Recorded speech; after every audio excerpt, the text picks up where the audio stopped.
요한계시록 3장 1절에서 6절까지입니다. 사대 교회는 누가 세웠는지 알 수가 없습니다. 역사가들의 말을 빌려보면 사도 요한이 전도함으로 세워졌을 것이다, 이렇게 추측을 합니다. 이 사대 교회는 한때는 굉장히 크게 부흥하고 매우 좋았던 그런 교회였는데 점점 죽어가는 그런 교회 모습을 보여주고 있습니다. 사대는 아주 오래된 도시입니다. 자연 요새입니다. 한 400m 되는 절벽이 둘러싸여져 있고 아주 안전한 도시 가운데 하나입니다.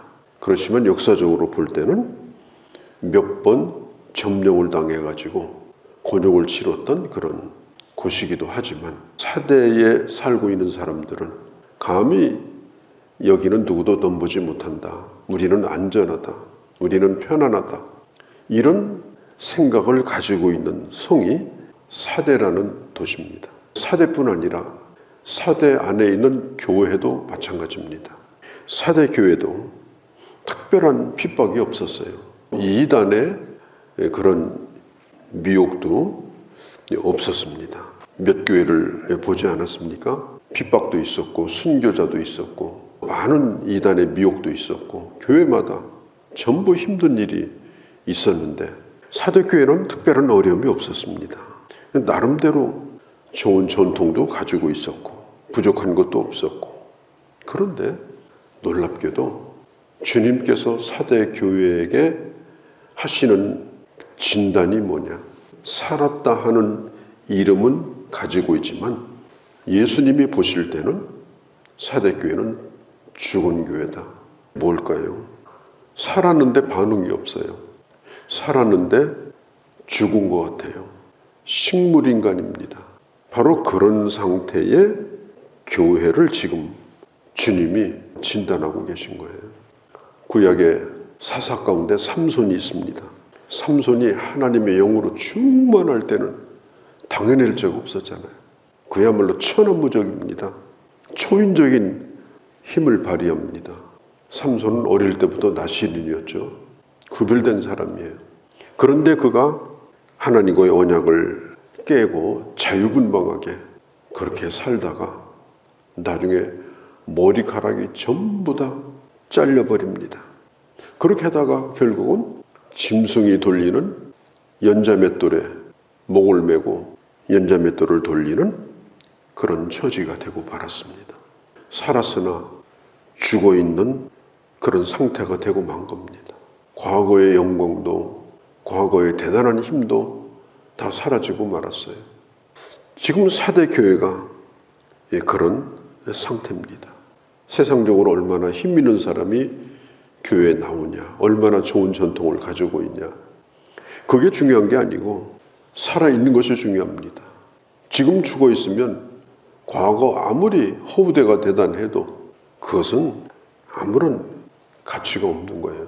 우리가 저 남해바다에서 올라오는 물고기도 살아있는 것하고 죽은 것은, 이것은 값이 어마어마한 차이가 납니다.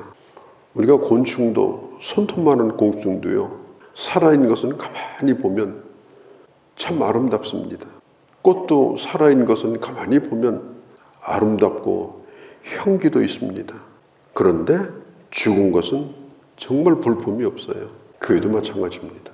규모가 얼마나 크냐, 몇 명이 모이냐, 얼마나 대단한 행사를 하고 있느냐, 얼마나 돈이 많으냐, 그게 중요한 게 아니에요. 정말 살아있느냐, 영적으로 살아있느냐, 진리가 살아있느냐, 예수 그리스도의 사랑이 살아있느냐, 그게 중요한 겁니다. 우리가 불신자를 바라볼 때도 마찬가지예요. 무슨 일을 하는 사람이래, 대단한 사람이래, 저 사람이 얼마나 착하게 사는지, 아마 저 사람 선생은 공자님인가, 뭐 그 정도로 착각할 정도로 착한 사람도 있거든요. 예수 안 믿는 사람 중에도. 그러나 생명이 없는 자는 죽은 거예요. 그에게도 복음이 필요합니다. 그도 예수를 만나야 됩니다. 경건의 모양은 있지만 경건의 능력은 없는 교회, 그게 바로 사대교회다. 에스겔서 37장에 보면 에스겔이 30대에 바벨론에 끌려갔어요. 그는 제사장 출신입니다. 그는 하나님 앞에 날마다 기도합니다. 하나님, 앞으로 이 이스라엘의 미래가 어떻게 되겠습니까? 이대로 끝나는 겁니까? 아니면 희망을 품어도 되는 겁니까? 그럴 때에 에스겔이 환상을 보게 돼요. 커다란 골짜기가 보이는데 그 골짜기에 아주 끔찍한 모습이 눈에 띕니다. 그것이 뭐냐? 뼈들이 골짜기에 가득 첩첩이 쌓여 있는 거예요. 얼마나 끔찍해요. 그러더니 잠시 후에 하나님께서 말씀을 대언하라 하시니까 에스겔이 말씀을 대언하니까 생기가 불어오면서 그 뼈들이 어마어마한 군대가 됩니다. 만일 사대교회와 같이 살아있으나 죽은 교회가 되어서 사람들이 잔뜩 모여있는데 첩첩이 쌓여있는 뼈무더기라고 하면, 해골의 무더기라고 하면 그 교회가 얼마나 끔찍한 일이에요. 그럴 수도 있다는 걸 보여주는 겁니다.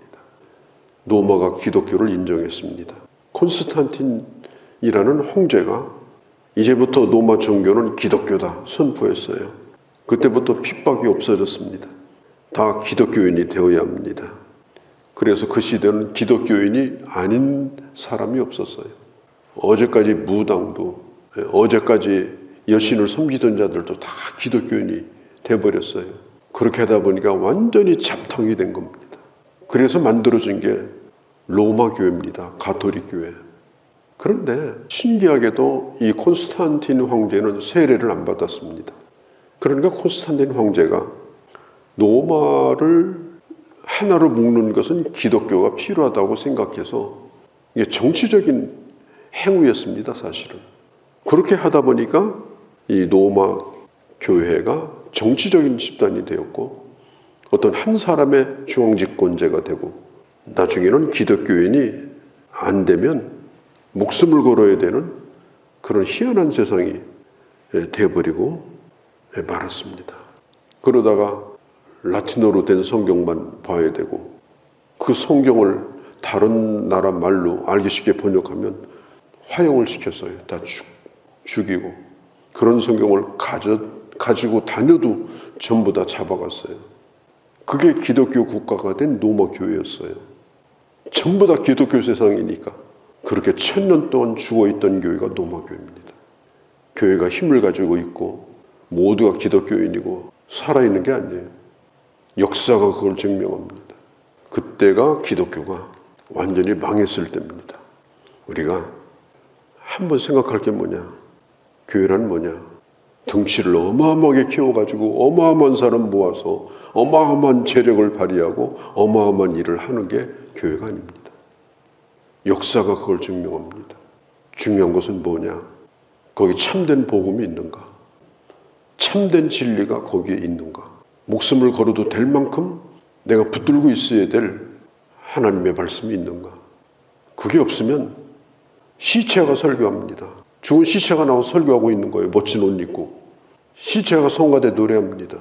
시체가 막 돌아다니면서 봉사합니다. 그리고 교회라고 말합니다. 그게 사대교회입니다.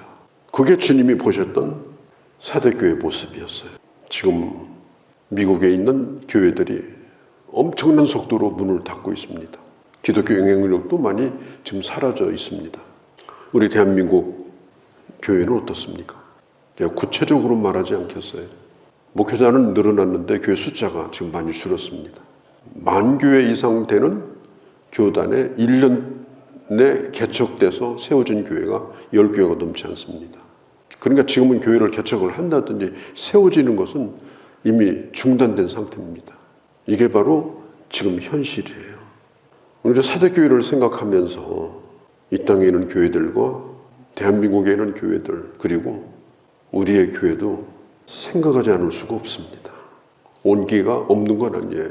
온기가 아직 남아있어요. 그런데 오늘 성경에 있는 대로 2절에 죽게 된 것을 다시 불을 일으켜가지고 살리지 않는 한에는 온기마저도 사라지는 때가 올 수 있다. 우리가 하나님 앞에 기도할 것은 하나님, 죽어가는 자가 되지 않게 하옵소서. 식어져 가면 안 됩니다. 나중에는 불을 일으킬 수가 없습니다. 이미 죽음의 증세가 온 겁니다. 교회도 그럴 수 있고 신앙도 그럴 수가 있습니다.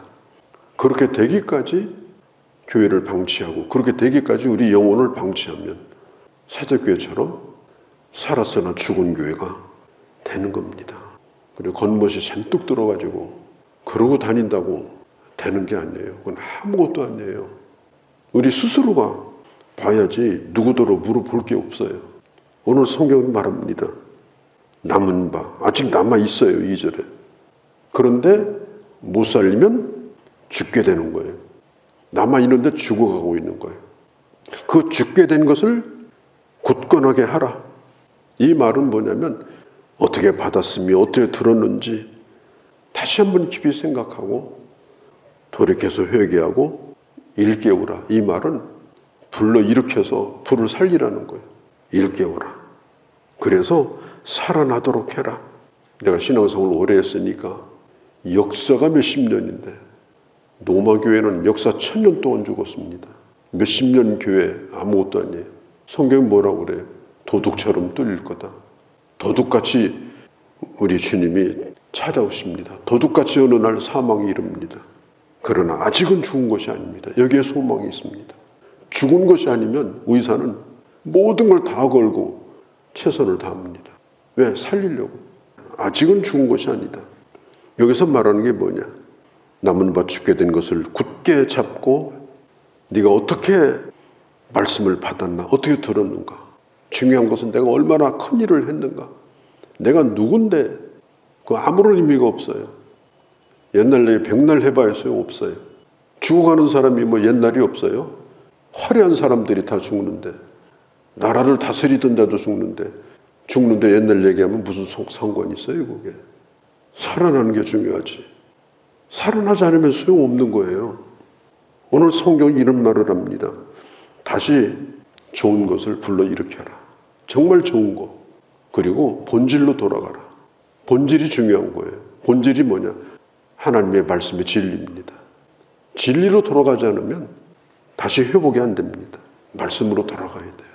교회가 사는 길은 말씀으로 돌아가는 겁니다. 그거 외에 다른 게 없어요. 사업을 아무리 크게 해도 이 동네에 있는 사람들 다 나눠줄 만큼 교회가 부자해도 소용없습니다. 그렇다고 해서 그 교회가 살아있는 게 아니에요. 사업을 하고 있는 거지. 생명이 없으면 소용없어요. 그 생명을 주는 것이 뭐냐? 하나님이 주셨던 처음 은혜, 그리고 하나님의 말씀, 그리고 내가 끝까지 지켜야 될 본질, 그걸 다시 회복해라. 처음 받았던 것을 끝까지 붙들어라. 그 중에 더럽히지 않은 몇 사람이 있었습니다. 4절에 그렇지 않은 사람들이 있었습니다. 그들이 교회의 희망이고 이 시대의 희망입니다. 죽는 자 속에 묻혀 죽는 것이 아니라 끝까지 충만한 예수 그리스도의 생명을 가지고 이 시대를 살리고 교회를 교회되게 하고 진리가 진리되게 하고 새로운 하나님의 그 생명의 역사를 일으키는 그런 우리 교회와 우리 모두가 되어지기를 바랍니다. 거룩하신 우리 아버지, 사대교회 그 도시가 워낙 부유하고 안전해서 교회도 그러할 거라고 생각했지만 이미 죽어가고 있었고 더 놔두면 죽음에 이르는 그런 상태까지 가고 말았습니다. 어떻게 은혜를 받았고 어떻게 말씀을 들었고 어떻게 하나님의 진리를 알게 됐는지 그것을 굳건하게 붙들고 다시 말씀으로 돌아가 본질로 돌아가 아버지의 교회를 굳건히 세우고 이 시대의 죽은 영혼을 살리는 그런 역사를 아버지 일으키는 우리 자신 또한 우리 교회가 되게 하여 주시옵소서. 우리 주 예수님의 이름으로 기도하옵나이다. 아멘.